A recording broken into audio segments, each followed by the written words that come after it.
Hello, everyone. I hope you can all hear me and see me because I'm Ninka. I'm the host of today, and I will make sure we're all ready for the next SEO update by Yoast. And it's a really cool one because we have had the highest registrations since a few months. So we're really proud that you and happy that you are all joining us today. Everybody's doing this already, but I'm super curious to see where you are joining from. I'm currently in the Yoast headquarters, as you might be able to see from the nice designed background behind me. And I've seen people from all over Europe, all over North America already. So that's awesome to see. While you're sharing your location, I'm gonna kick off with some household notices before we really deep dive into all the updates. First of all, this session will be recorded, and you will be able to find all the resources that you need in on yoast.com. There will be a nice green button below in which you can click and then find all the resources for this webinar. Also, we will do a Q&A at the end of all the updates. And Crowdcast has a great function for Q&A, which you can ask questions. You don't have to put them in chat, but there's a special place for that. And you can even upvote questions of others, so we know what the most urgent questions are that you want to get answered after today's update. Um, if you're on mobile, it can be a little question mark sign at the bottom of your screen. So, before we really start, I want to introduce you. See their nice avatars on screen already. Our hosts for today, Alex and Carolyn. They are both principal SEOs with a lot of experience in all kinds of industries, and they will make sure that everything that you will hear today is helpful and you will know the practical implications of all the updates of February. Um, I can promise you there's a lot that will come your way during this update. And if you run an e commerce business, I'm really curious to hear if you run an e commerce business. I can recommend you to pay extra attention to an update in the SEO news category. It's a bit at the end, but there's something really nice in store for you in that update. So, with no further ado, I will invite Alex and Carolyn on the screen. Where you are? There you are. Let's see if Carolyn's there. Yes. Hey, how you Please doing? take it away. I'll be back when we start the Q&A. Thank you very much. It's good to be here. It's been a busy month, hasn't it, Carolyn? It has. It feels like the month went. I can't believe it's the end of February already. Everything's going so quickly. I know, and I thought again it might be a slow news month, but again we've been wrong, But haven't again, we? you were wrong. It's a We good thing are you're wrong. not a betting man. No, exactly. No, I never bet. I don't want to take these risks. And essentially, it's January. Everyone's done their January getting there.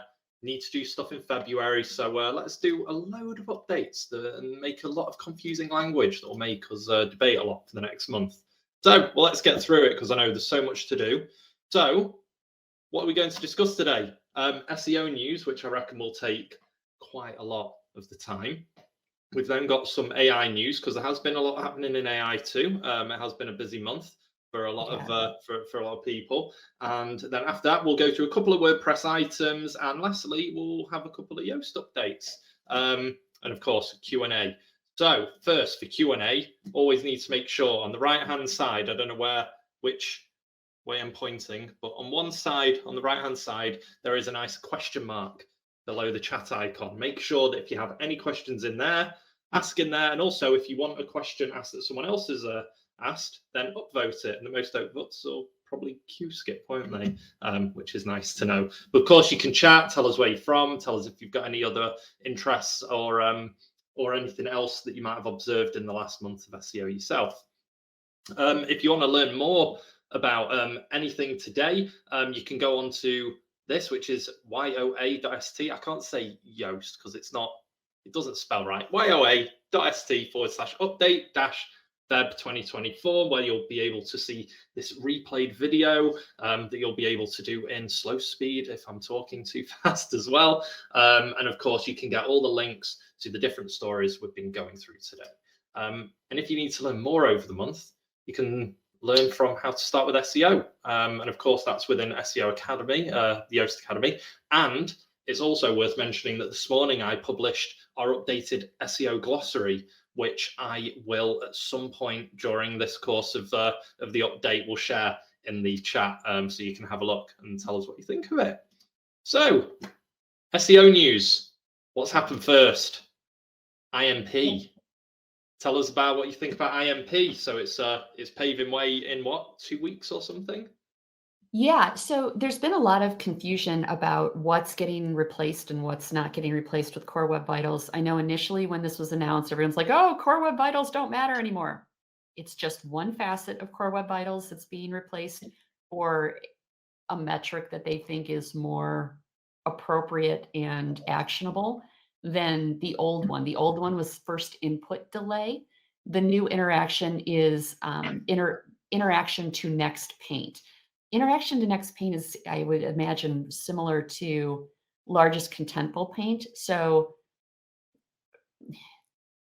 it's just a metric. It's not the end of the world. No one thinks that just maxing this out at 100 is going to instantly give you any kind of ranking boost.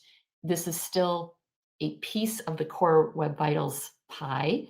I would focus, if I were you, on getting the majority of your pages, if not all of your pages, into the good area. Green, get them green.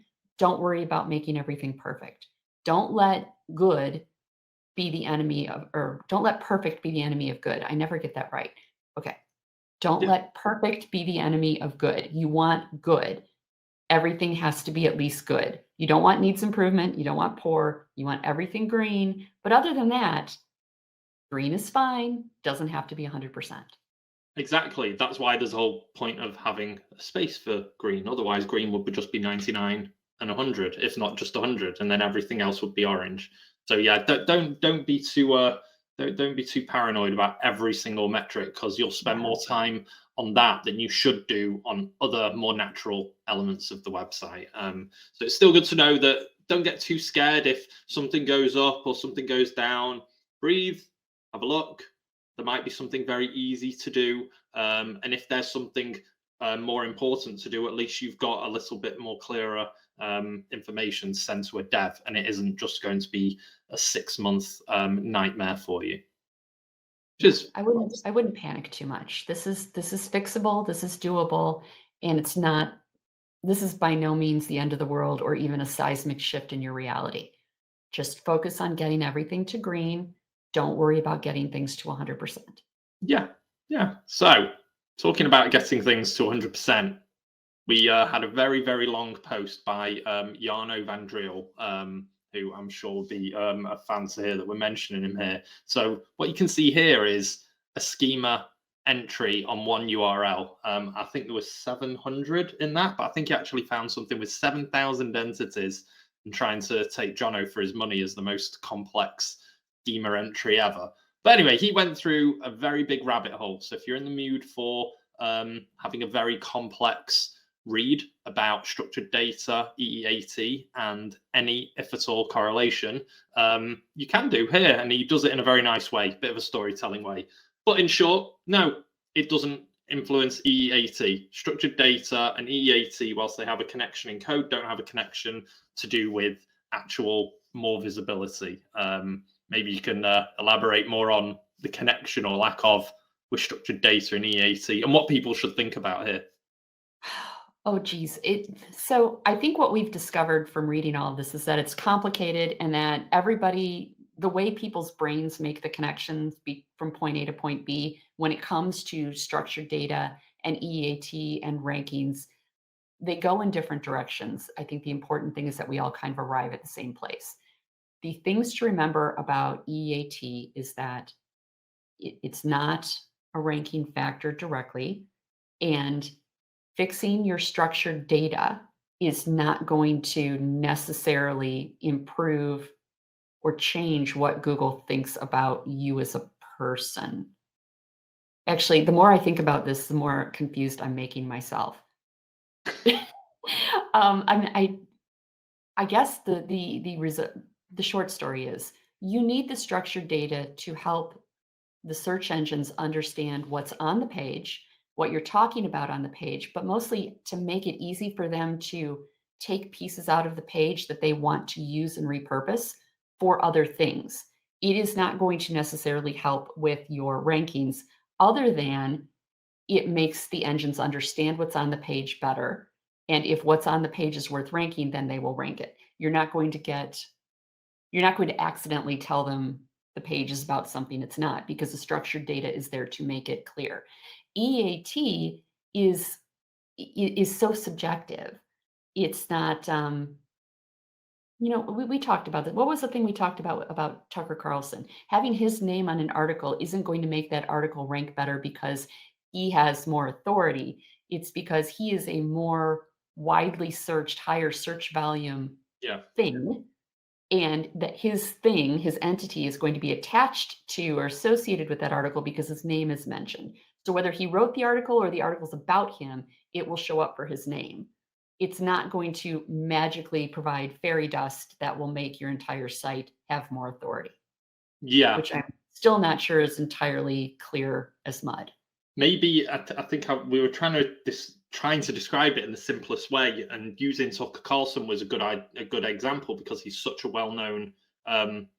He's got a lot of visibility online, right? So our scenario was: would Tucker Carlson write a post in a very low authority news outlet and not talk about it anywhere, and the only thing connecting him to this post would be structured data?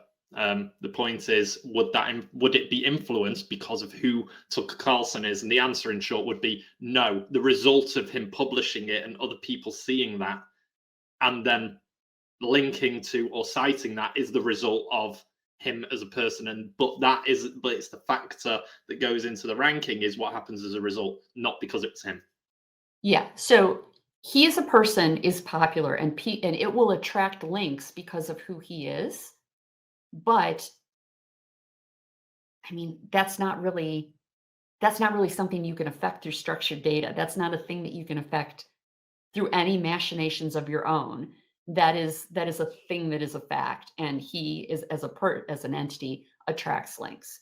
So it's sort of like newsjacking. I don't know if newsjacking a long time ago would be where you would write a news story about something and you would mention something that was related to it because you could work it into the article, but the article really wasn't about that. But because you mentioned it, it would attract links and get more publicity. So long time ago, when Hillary Clinton was running against Barack Obama in the Democratic primary in the US, Hillary came to West Lafayette and did a rally. Well, it never mentioned Barack Obama, but at the time he had a much greater search volume and more velocity in the searches and in Google News than Hillary did. So I added a line to the article that mentioned that her primary competitor in this race was Barack Obama.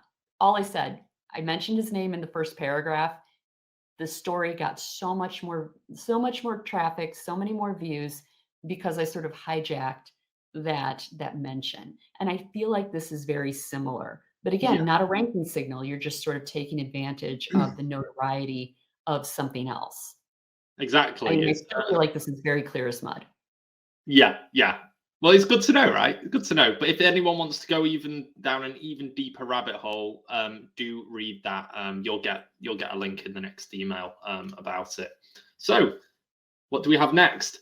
Google have revamped the SEO Starter guide, which is interesting. They've halved it in size, and they've made it much simpler for a beginner to understand, or a beginner to intermediate, which I think's really good. I mean, there's not much to cover in there that, it's not a news update, is it? It's just repurposing the same content. But the interesting thing is getting rid of that half because of a few reasons, not to overcomplicate things, and also because some things with technology are kind of being dealt with whether it's through plugins like ours or whether it's on Google's side with how to read that stuff.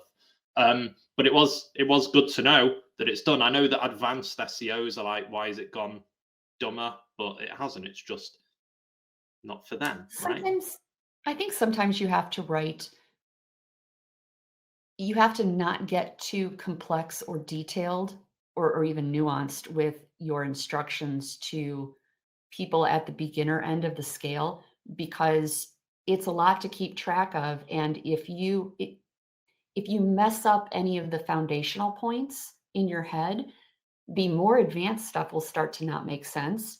Or if you skip over a foundational part and go straight to the advanced, and you don't understand the mechanics of why this is what it is, then I think the problem that you run into is people start making leaps of judgment and logic leaps that land them on not solid ground, and things get messed up and there's weird interpretations. It's best if you say less. There's less to misinterpret. Yeah, exactly. Which is well, talking about less to interpret, that's what Google have been doing this month, which leads us to our next story of what's a factor, what's a signal, what's a system. And I don't know if anyone's been looking at discussions on Twitter or not, or month, and you've got people like Ryan Jones, who you know well, who's been getting into these discussions as well. Well, it first kind of started from a tweet, I think it was by Danny Sullivan or from the Search Liaison, that said, core web vitals aren't a ranking factor. Now, other people may disagree with that and go, how can you say that? You've been telling us all this time about speed, performance, introducing CWV, making sure, telling us, make sure everything's better, faster. We were just talking about INP, trying to get into green just then. Why should we care if CWV isn't a factor? Well, he kind of answered that in there. We look at many things and not one thing.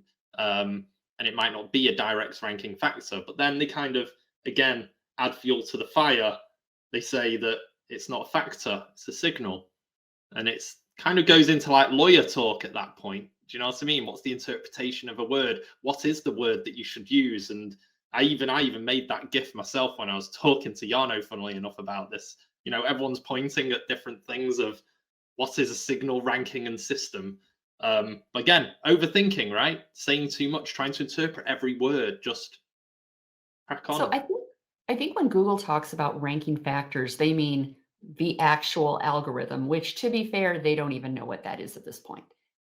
The contributor, the signal that Core Web Vitals, CWV, is sending is all of those things make up fast page load and good user experience.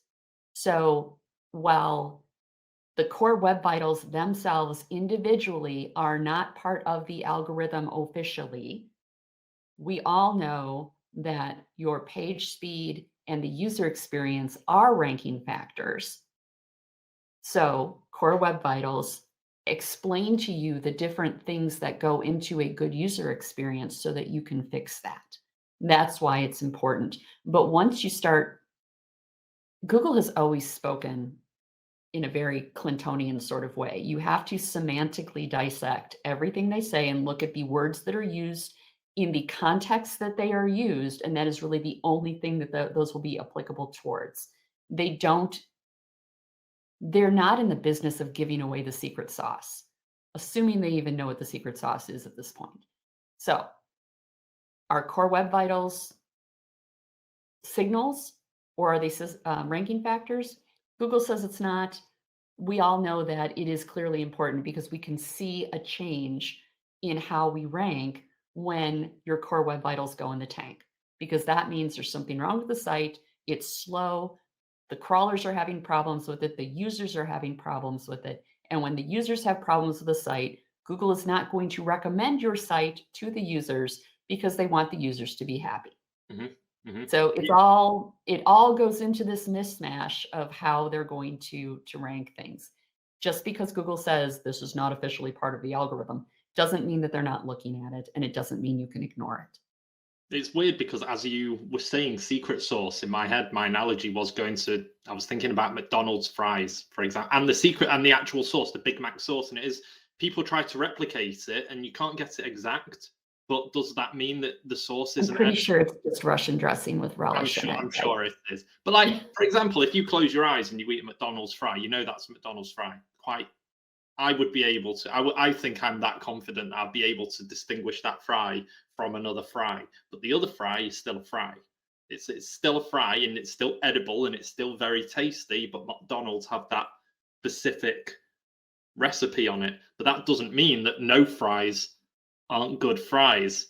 Maybe it's a bad example, maybe it is. I don't know. Maybe I just like fries. But it's one of those, you can't, unless it's clearly this is just a raw potato and you've not done anything with it, you've not put it in the oven, you've not put anything around it, you've not put seasoning on it, it's not a proper fry. But I guess it's a potato. They're both potatoes. Now we're getting into entity SEO. We should get away from this, shouldn't we? I feel like we could go a lot deeper on the potato analogy. Maybe we'll work on that next time. So what else have we got? Well, Google's taking stuff away again, aren't they? This is an interesting one. So web stories evolved from AMP. And I know everyone likes to hate on AMP, and AMP is being kind of lost to the sands of time at this point. That would explain why they're taking away web stories. Web stories are a complicated, pain in the butt way of generating effectively a text-based HTMLized kind of reel or Instagram story, except it's on Google and it's kind of on AMP, and Google's putting it in their cache so they can serve it faster, which is what they did with AMP, which is why AMP was AMP. The point is, though, it was hard to do. There was no easy way to do this, and it wasn't generating enough revenue. I looked at Google's development site, and I remember when they launched this, they were kind of twisting the arms of big news publishers to go into and invest heavily in these web stories. And we'll link to you, we'll use you as a case study. One of the primary case studies was Vice. Vice is shutting down this week. So clearly that went well for them. I think, long story short, is it bad that they're going away? No. Is anyone going to miss them? No. It's a It's a shame. non-story. It's a shame. That's what happens, doesn't it? But yeah, web stories. It's like, do they like the news or not like the news? But we'll see. Probably next month they'll have brought it back like FAQ snippets, right? Yeah, I don't think they will, though, because I don't think I think they're going to just lean into the reels and the Instagram stories and the things that already exist that people are actually using and monetizing. I just don't think there was enough adoption of these web stories to make them viable. Which is good though. A little more real estate for everyone else as well. Hopefully. Yeah. So what's next? HCU. Haven't heard that in a couple of months because nothing's been updated or nothing's turned. But one thing that was interesting this month was a lot of debate about classifiers and timings on, do I wait? What do I do if I got hit by the helpful contents update and I did everything I needed to theoretically the next day?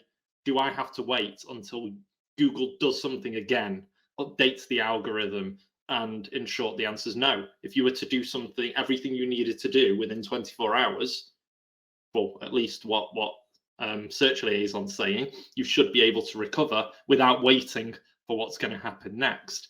And that if you continue to do stuff in a positive way, the classifier runs continuously, and therefore the quicker you do things, the quicker you'll recover, theoretically. But you have to do the right things. You have to do things that will actually make your content more helpful, not just rearrange the deck chairs on the Titanic. Yeah, well, what's the right thing here then? So there's no interpretation. I mean, make your content not crap. Exactly. So it's interesting to see a lot of people who are saying, I've not recovered, yet I've done everything I can. But part of me also says, well, an algorithm's a computer and it's checking on you. So clearly you've not done what it wants you to do. Or have you just done nothing? Why haven't I recovered when I've done everything that I can? Sounds an awful lot like my children when they say, I can't find my shoes for school. I looked everywhere. And without fail, I will say, if I go check in your room under your bed, will I find your shoes? No. Did you look everywhere? Yes. Did you look there? No.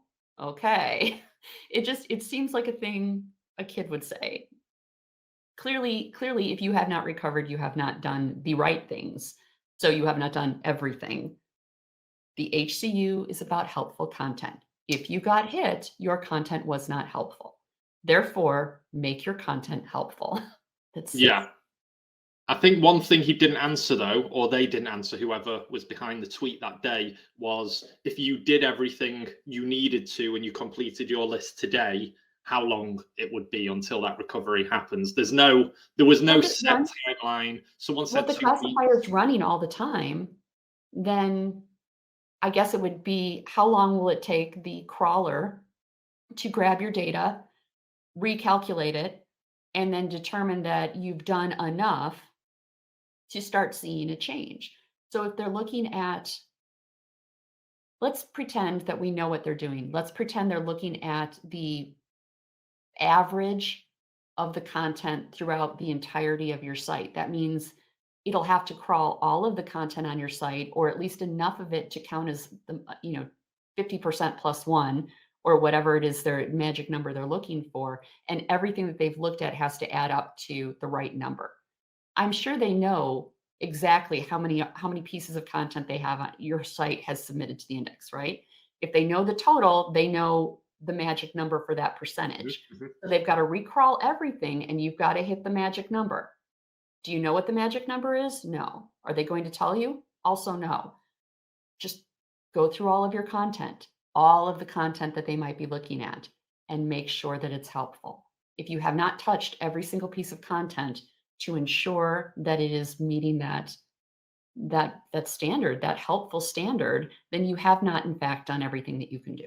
Yeah, and things like, oh, well, I've connected them to a profile that's now real, and I've done the bio, and I've connected all the dots and all the connected them to a profile that's not real, as opposed to the fake one that I was lying about 10 minutes ago. So therefore, you should totally trust me. Exactly. They know all of that. It doesn't take Google's algorithm or much to figure out that if there was something written 3 years ago and now a new person has written this same piece of content, you're probably not helping yourself there. Just for the record, Google does not look at your site in a vacuum. It's what they know about your site is not exactly what is there right now. They know everything ever. It is like your permanent record from grade school. They know that you ate paste in kindergarten. They know that you had chickenpox and were out of school for 3 weeks in 2nd grade. They know all of these things, and they're not going to forget, and they will probably hold it against you. Yes, they will. So don't do anything online is the lesson, which we've all failed at already, haven't we?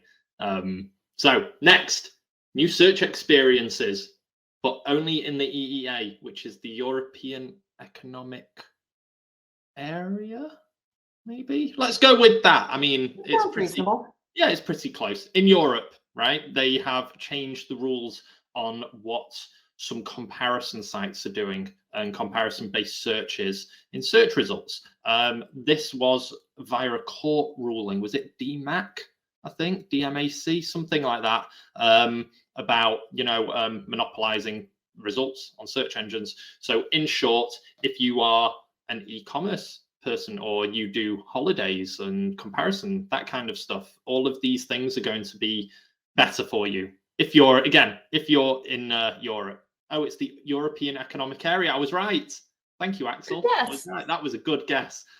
So yeah, that's good, and it makes things more fair and a bit more democratic on the SERPs. Nothing you as the audience will probably need to know. Nothing you need to change. Just that if you're in Europe, it benefits you because of this ruling. So thank you, judges. The next update is quite a big one from a techie point of view. So Google have now added support from a schema.org rules around product variants. In short, if you've got a t-shirt in different sizes, different colors, you can now have better control over the way that structured data is provided to Google. In turn, that helps you with things like Merchant Center and any other feed that goes with that, and it makes searches much more of a better experience, right? So you said you were searching for a red dress and it brought up yellow dresses, and even though it's a small thing, I'm sure it frustrated you no end just to have that and puts you off a search, and you may not go back to that shop as well because you saw that brand that puts you off? Well, it was frustrating, and it was actually shoes, and I was looking for a specific color, a specific variant of a specific type of shoe in my size, and I provided all of those things. And it pulled up a lot of sites where they had my size, but they didn't have that color, or they didn't have any of the things that I specified except they carried that shoe and they didn't even have them in stock, which was also frustrating.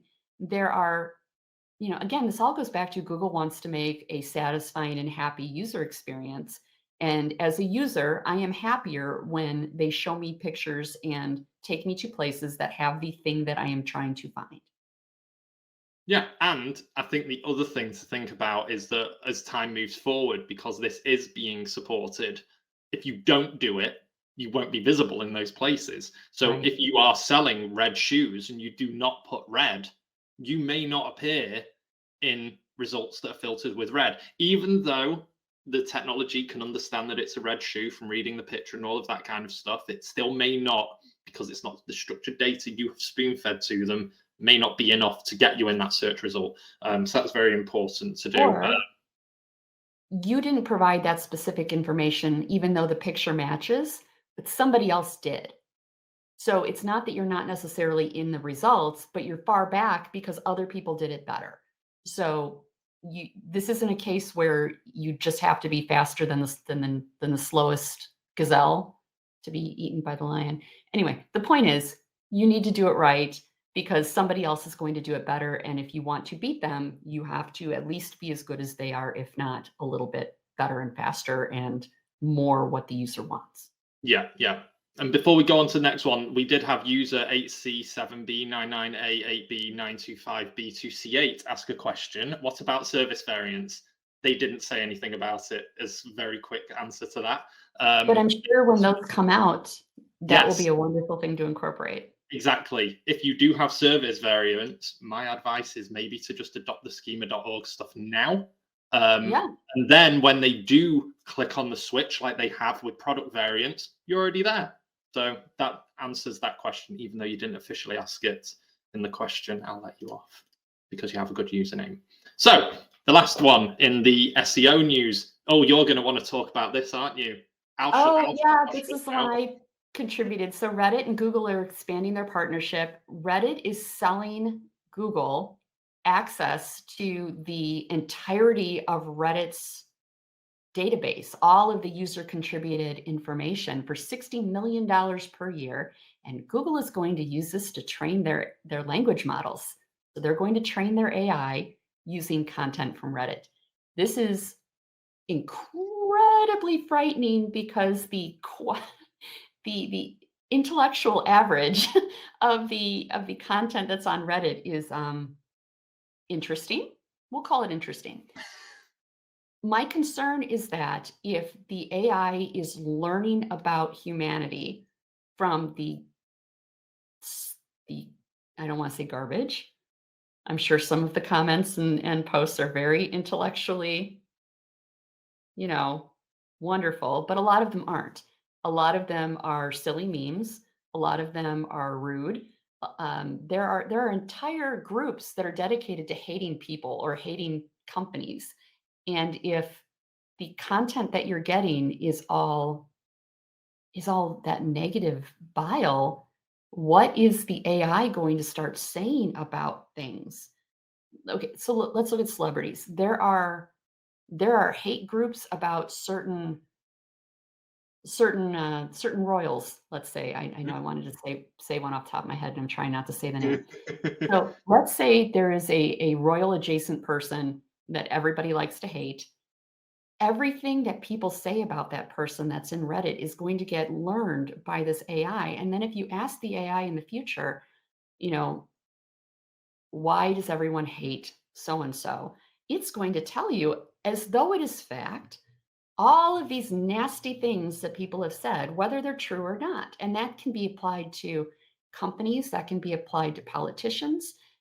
If the prevailing political bias on Reddit leans one way or the other, the AI will eventually adopt that political bias.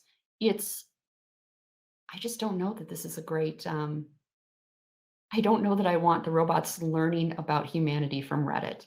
Hmm.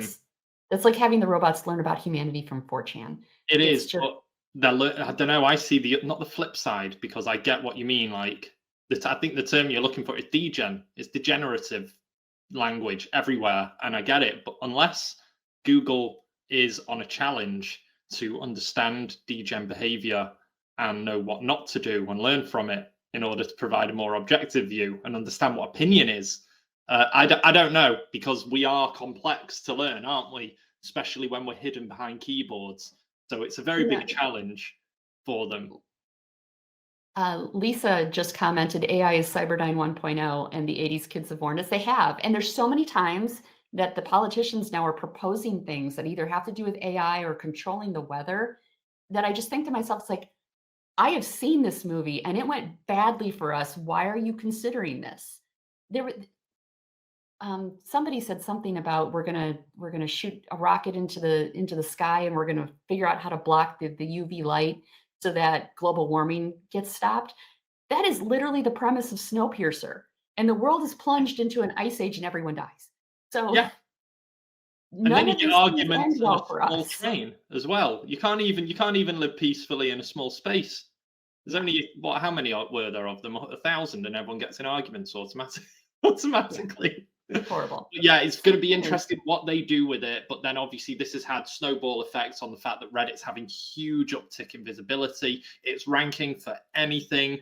And like people are laughing at one of the comments was like, just post something on Reddit if you want to rank. But like away from that joke, that's literally what happened this month. Someone, I forgot the I've brand. literally been telling people that. Yeah, was it Hello? Not Hello Fresh. That's a brand in the UK. Hello something. They wrote a post about how they don't like how Reddit is ranking above independent sites, and then someone posted it on Reddit, and then the Reddit And then it ranked higher. tanked. It was like they were living their own inception. It's crazy. Well, but you're kind of at the mercy of the mods in those subreddits. The moderators can block people that they don't want in there. See, it's not like as a business you can go into a subreddit that is dedicated to hating you and defend yourself, because the moderators could very easily block you. And then they can be degens as well. I mean, we discussed it last month, didn't we? With absolutely. mods taking away half of the SEO content, right? But yeah, we'll see. Basically, we're speeding towards apocalypse and we're all going to die. We are. We'll talk about speeding. I know that we can chat for ages about everything. So I'll go in other news very quickly. Schema has launched version 25. It adds support for certification. Google officially retires the cache link, which I actually found really, really useful. Just use archive.org instead. Google search also having issues with recipe sites. I don't know if they're back. They kind of went away. That's part of the schema issues in the SERPs. A sitemap bug with hyphenated file names got found. I think it's been plugged, and it had nothing to do with WordPress or Yoast XML sitemaps. You didn't need to worry. Yandex got sold for 5.2 billion, which sounds like a lot, but I think it was a lot less than what it was valued a bit ago or something. I don't know what happened, but it was sold. Compare that to the market cap for Google or one of the other search engines. That's really kind of peanuts. It is. Peanuts I would like to possess, but yeah, I don't think anyone needs to care much about Yandex unless you are based in or operate in Russia, because I think it got bought by a big Russian player or something.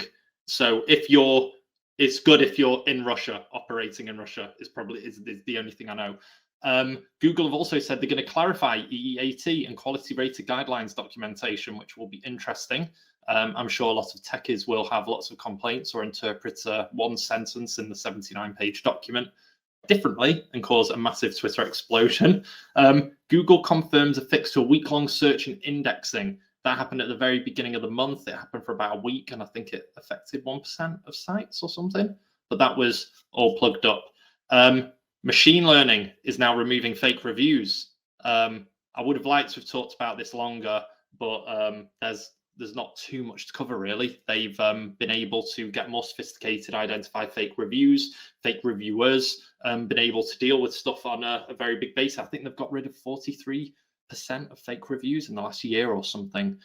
good, because a lot of them were fake. They are, and they were, and good riddance. And lastly, Google will clarify the use of AI to generate content for SEO purposes, which has been basically them thinking since they removed it away from the definition. Remember, from what's good content, make sure it's human produced, and they removed it, and this is going to be the results of that. I think I got through all of that in 2 minutes. Let's crack on to AI news. Look at this video of 3 puppies playing in the snow. Isn't it lovely? And also not real, which is crazy. This is Sora that was introduced by OpenAI. It's not available to the normal people yet, but some high-end influencers, videographers, designers, that kind of stuff, to understand everything about it and see where the weaknesses are. But it's been interesting to see some of the examples. I don't know if you've seen any of them, like beyond what OpenAI put in that page, you know, with the woman walking through Japan or something. The ones I saw were frighteningly good.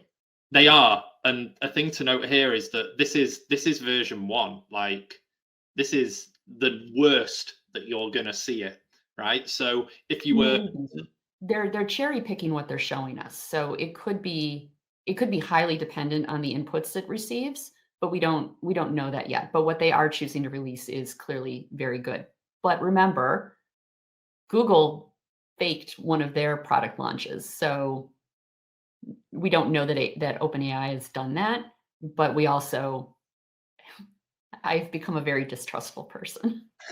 But it's interesting to see what people will do with these videos, because you could actually now produce videos that are helpful, right? If we want to go back to Google and how it interprets them, you know, if you are talking about taking a dog out for a walk in the snow, why wouldn't this video make sense, even if it has imperfections from a machine? I read a post about a video that a videographer just dissects all the videos that they've released, and if you look at everything closely, you can see things like people don't walk exactly on the floor. You know, some people just have 3 arms, you know, as they're walking along. It's lots of imperfections, but again, this is the worst, and it's not even open to the put. So they're working on that right now. And remember that ChatGPT only came out just over a year ago. So what's this going to be like in a year? That's the crazy thing. The speed of change and the speed of developments is just, my brain cannot even. Yeah, it is weird, and I also feel for video producers as well, because this will cut a lot of stuff out, but hopefully provide an opportunity for them to be, so because they know all the terms, they'll know the perfect command to put in. Whereas I just say put 3 dogs in the snow, but I know that a videographer will put in a small essay to describe the same scene. So that might be something to think about as well. What else has happened? Bard has now renamed itself to Gemini, which should have been done on day 1, because I don't know anyone that thinks that Bard is a good, whoever. I'm sure that the person who made the product name is no longer there. But it's a new name now. It's part of a new name, and this was announced the same day as Sora getting released. And they also announced that 1.5 is coming out, and there's a nice little graph showing off how much more powerful and faster and cheaper they are than OpenAI. So it's going to be interesting once that all gets released, how that's going to play out. But they're basically claiming that it wipes the floor of ChatGPT 4. I feel like this is always going to be a case of, you know, upping each other. Which is probably good for development. I mean, having a competitor does tend to push you to innovate and make your product better. So yay for competition. Yeah, I'm going to be interested to see what they do and how fast they do it as well, because obviously they've had to become part of the race. And talking about becoming part of the race, I like how all of these stories are connected. It's quite good. OpenAI are developing an AI web search. That makes sense. I mean, if Google's going to come after OpenAI's, flagship product, it makes sense that when you get big enough and strong enough, you go after theirs. And if they believe that their technology is better and that they've got a better mousetrap, then they should enter they should throw their hat in the ring and become a competitor, because let's be honest, Google doesn't really have, I know Bing tries, bless their hearts, they do try. Everybody else tries, but Google still has like 97% of the market. So let's get somebody else in there. Let's see if we can disrupt this a little bit and make Google defend their position rather than just ride on their laurels.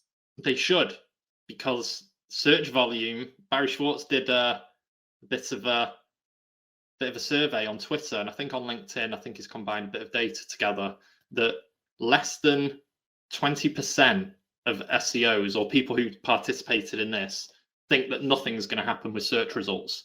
And actually, nearly 40% think of SERPs as changing by over 25%, which actually goes back to OpenAI making the web search, making it more interesting. They're probably reading this stuff as well, going, if I was in Google, my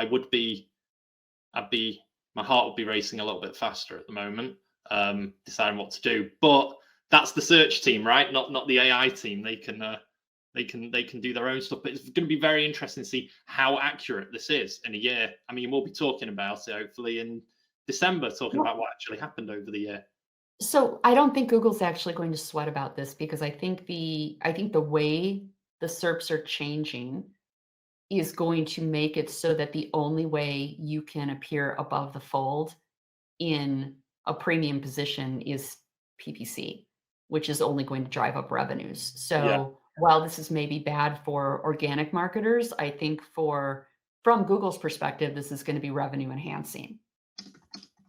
Well, yeah, I mean, it's going to be very, very interesting. And again, now, I mean, the last AI is again about Google doing something. They've made something called Gemma. Oh, I'm just seeing that there's a play on Gemini and Gemma, maybe. I don't know. This is like a lighter, laptop-friendly open model AI. I don't want to define the term open model as opposed to open source, because there is a kind of, it's not open source. So they've released an open license model, which has its own meaning, this is what I copied and pasted from their own site. It allows the free use, but restricts it from being used in harmful ways. Which is, I guess that's nice. It's kind of open source, but you can't make adult. Like, I guess with WordPress.org, you can make any site you want. That feels subjective. Like, who defines that? What's harmful? I'm not getting into that now. Okay. We've got WordPress news to do. There's not too much except for WordPress 6.5 Beta 1 is ready for testing. And for anyone who doesn't do beta testing, this is probably a sign that you've got a few weeks until 6.5 is actually going to be released, maybe a couple of months, depending on what those bug fixes are. But there are some cool ones to look at, such as you can upload your own fonts really easily. There's plugin dependencies, which I think is very cool. In short, if you're using, actually we can use it with Yoast, if you're using some of the premium products, you do require the core product in there as well, like free and premium at the same time. And they use dependencies, but some plugins can't even work without another plugin being there. So this creates and closes the hole on that. And as well as that, they've got like cool overlay things for all of their themes and stuff like that, making all the blocks much easier, more intuitive, and much better performing. Lastly, we'll end up with Yoast News. Well, Yoast News, we can tell you that there's a lot of improved AI results in the next version, especially in non-English. There is a release somewhere on our blog, on our releases blog, that tells you all the specifics of what has been improved. There'll be even more in our next release. And lastly, in the Shopify app, there's some minor bug fixes and stuff, but it might be worth noting, even though it's not on a bullet point here, that product variant stuff that we did talk about before is coming in both our WooCommerce and our Shopify apps. I can't confirm the date, but it will be soon. And we'll sure to let you know on X or Twitter or LinkedIn or whoever.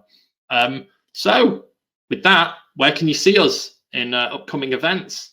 So, Carolyn, you're at PubCon on the 4th, which is only a few days away. You're speaking, aren't you? I am. I'm speaking on the 5th. I'm talking about WordPress AI, empowering your SEO through WordPress plugins that are powered by, empowering your SEO with AI-powered WordPress plugins. I'm pretty sure that's the title. That's the title. It's So a what's long time. that's a tongue twister slides. I'm I sure know. it's going to be good. It's going to be good though, and very useful, right? Is that Very are useful. they going to be shared publicly, or is this an in-house PubCon thing just in case? No, I think eventually they do release it, but it takes a little while to be released. But I will write up a summary of my talk and provide my slides later, probably on the Yoast website. Cool. So I'll make sure you guys are covered. Don't worry. Okay, and we'll both be at WordCamp Asia, representing if you're in the area. I'm also going to be at SMX Munich just after WordCamp Asia. Neither of us will be at CloudFest, but I know that Carol will be there, and I Right. believe a few others, maybe Taco will be there. And I'll also be at Brighton SEO in Brighton in April. One that got missed in the middle was Women in Tech SEO. There's an event in London, and I know that there's several of us there representing Women in Tech SEO. We have one in Chicago that's also not on the list, the Ooh. Tastemakers Conference, and I want to say it's the 15th and 16th of March. It's in Chicago, and it's for food bloggers, so that should be nice. fun. Okay. Hopefully, I'll get to eat a lot of fun food. Well, let's chat. We'll chat about it again next week. So the next one is the 26th of March at 4 p.m. Central European time. We've got 9 minutes because we always blabber. Or do we blabber? Or there's a lot on, right? Isn't there? I'm sorry, Ninka. It's okay. It's okay. I think we were all distracted a little bit by all the McDonald's and fries things going on, and Very hungry. getting deep into all the AI troubles that are coming our way. No, it's fine. I think it was a great update, and I'm sorry about everyone experiencing issues with the stream. In the beginning of this update, I was celebrating that we had the highest registrations in a few months. It might be that Crowdcast can't handle our popularity on this platform. So I On the hope upside, everyone will be able to haven't see heard the any buffering, so I think the recording will be clean. Yeah. recording is usually clean. So please watch the recording if you missed a few important bits. Talking about important bits, we have a lot of questions, and we have one question with the far most upvotes, and obviously it's about AI because that's what people are worried about. The question is, will Google punish ChatGPT generated pages? No, Maybe. Not today. I don't think they're going to be able to tell. Not yet. I think if you're good about how you write it, I think no one can tell.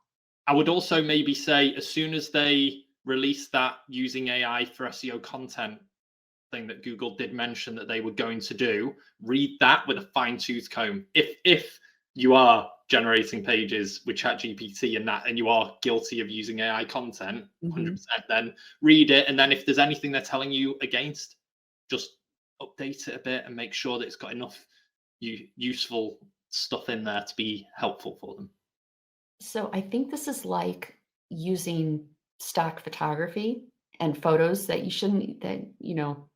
don't use stock photography. If you take it and run it through a filter, it changes it a little bit. So be smart about how you use AI to write your content. If you're generating something that is bad or inaccurate or has silly mistakes in it, that is ultimately what's going to give you away. And the fact that it was generated by AI isn't why you're being punished. The fact that it's not good is why you're being punished. And of course, there are tools like Yoast SEO if you want to do some checks on readability and SEO, and be helpful. Make sure you at least check all the boxes. I think. Okay, let's go to the next question. We have a bit of time. This is about cornerstone content, one of the principles behind also the Yoast SEO plugin and site structure, of course. The question is, how do I choose which web pages should be my cornerstone content? Oof. Go for it. Yeah. I would say when you're evaluating articles or pages, look at the content. You're looking for foundational content. If a reader knew nothing else about your site or your topic, what is the most important thing that they should read to understand what you're about. That is a cornerstone. The cornerstone is foundation. So someone starting from scratch, they don't know anything. What is the piece of content they need to know? What is the piece of content they need to know about this particular facet of your topic? So let's say you sell candy. They need to know about your candy making process. They need to know, let's say you make jujubes. They need to know about your core jujube production process and what jujubes are. And they need to know maybe what your recipe is or what you include or don't include. But they need the core stuff. They don't need fluffy things that are there for entertainment purposes. Foundational knowledge, that is cornerstone content. I have nothing to add to that. That was pretty good. That was impressive. Cool. Thanks, Carolyn. Let me see. We have one question about the helpful content update. That's, I think, a topic that is here for a long time already. Can we give a top 3 of things that people should do to recover from the helpful content update? The first one's in the question, which is the content itself. Like, just try and think about it as you're trying to introduce someone you've never met in a restaurant. You're out with friends and you're trying to explain everything on your site. Like, would you go as far in, if you were to read that page that you are even considering may not be helpful, if you read that and then said it out loud to that person, would that person actually learn something much? Would they find it helpful? If the answer is no, then it's not helpful. And also, old content may be helpful, right, as well. So it doesn't mean just getting rid of old content. You need to understand what's actually not actually helpful at all, and if it isn't, merge it with something else or remove it completely. The second thing I would say is don't put too many ads on your page. So that, I know we've all been to those sites, I'm not going to say any specific brand, but you can only read like this little part of the screen, and because everything else is ads and you don't care about anything else, that's not helpful as well. But yeah, Carolyn, you're going to add. Well, I was just going to add, a while ago in Google News, so this was for the news algorithm, not the general algorithm, they had a metric where they looked at the amount of uninterrupted text that you had. So if we didn't have a certain amount of text that was not interrupted by ads, they would not include that article at all. So I know that they are capable of looking at spans of uninterrupted text, and they like spans of uninterrupted text. Mm-hmm. So if you're writing 2 sentences and then have a couple big ads, and 2 sentences and have a couple big ads, Daily Mail, that's not going to rank well. That's a really practical way of looking at it as well. Look at the structure and what else is on your pages beside the content you put there on the topic. Cool. I think we have time for one more question. I think we have a few questions with 7 upvotes, and I think it is nice to look into schema for a bit, because this is nice topic, I think, for also the people worried about technical SEO and all of that. The question is, if writing content about some latest information, which schema would be more suitable, blog post or news article? Well, I know you're from news, Carolyn, but I don't know, I'll go from a more, not dumb, but less experienced place. Is it worthy of being in the news? Right? If the answer is no, then it's a blog article. If you're writing about, oh, here's a new attraction that's opened up in Paris, and I'm writing about travel, to me that's a bit of a blog article, and the news article may come from the actual source of the building. But what would you? I think the difference between a news article and a blog post comes from the source. Are you a news outlet? Do you regularly write news? Does Google see you as a news outlet? If the answer to that is no, then it's a blog post and you are a blogger. I think if we phrase the criteria in what do you think, and do you think it's newsworthy, I think we're going to end up with a lot of things that are mistakenly marked news, because especially public relations people and certain marketers think that everything is newsworthy. Like, my store is having a sale. It should be in the newspaper. No, it shouldn't. So look at what kind of publication you are. If you are universally recognized as being a source of news or a news publication, then by all means make that a news article. If you just randomly occasionally write about things, or you're not considered a journalistic news outlet, I would call it a blog posting. Cool. I think that's clear. It's helpful that people at least can start with themselves instead of the news article, but just think of your own role on the web and how you provide that. If you make Okay. a news article, especially if you install our news plugin, it will create a news sitemap, and that news sitemap empties out every 48 hours. So unless you are making new news articles within that 48-hour span, eventually that will empty and it will become blank. And It's the Google basically News bot will useless. not come and look at it. Yeah. So it's basically useless to add news article schema if you're not actually publishing more news and updating stuff. Right. Yeah. Okay. That's it. We have more questions left, but we don't have any time left. So I know. I disagree, Ninka. I want to answer one more, right? It's what because it's one very, more. You want to very answer? easy. You It's can very pick one. easy. I want Alex, to pick one. this one. I'd like to delete some pages. Is it okay to use the 410 code for those deleted pages? Yes. Cool. Yes. Yes. I saw 10 upvotes. I felt like an obligation to make sure I answered that before the end. Consensus. Great. Thanks for that, Alex. Well, this was the SEO update of February. You won't see me in a while because I will be hopefully delivering a child somewhere at the end of April. But Taco and Flory will be here to take over hosting from me with obviously Alex and Carolyn in the stream. I hope you all enjoyed today's update. You can already sign up for the next one end of March through the button below. And see you later this year, I guess. See you soon. Thanks for coming, everyone. Bye, all. Thanks for being here. Bye. Bye-bye.